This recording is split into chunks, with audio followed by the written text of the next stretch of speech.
One of the most frequent complaints we get on some of our rivers is about boat wakes.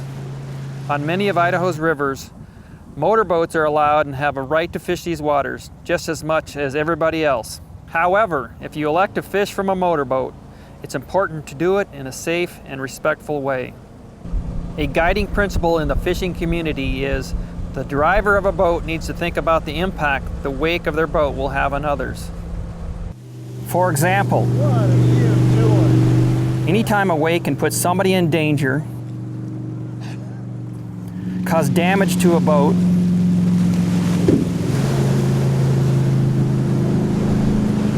or significantly disrupt their fishing, a boat driver needs to slow down so he doesn't leave a wake.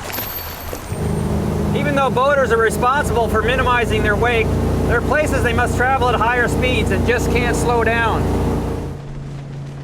Examples include, in shallow water, boaters need to stay on step or plane to make sure they don't hit bottom. Boats traveling upstream against a heavy current need to use more power and travel at higher speeds to navigate these fast waters. When these conditions exist, all anglers need to be aware of them. If you are fishing in a place where boats need to travel at higher speeds, make safe choices. Don't put yourself at risk by wading out too far in these areas. Be aware of where the boating lane is. When you hear boats coming, be sure to be in a place where boat wakes will not influence your safety.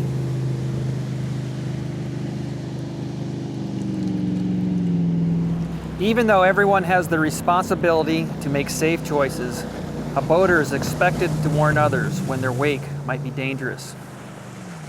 Before a boater enters an area where they have to travel at high speeds and can't slow down, they need to stop and let anglers know they are coming through.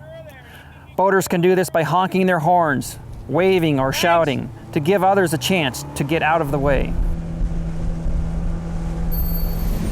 Since all boaters will find themselves in a situation at some time where they must travel by another boat or angler at higher speeds, it's important to know how to leave the least amount of wake when passing others. First, when boats are on step or plane, they travel faster, but leave less wakes than boats traveling slower and plowing through the water.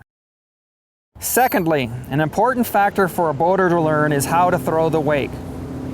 To throw it away from somebody, you do it by turning the stern away from them. This literally directs the mass of the wake in the opposite direction. If you're on shore, this is what you'd experience with the wake thrown away from you.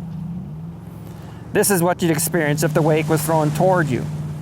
It can make a big difference when it comes to safety.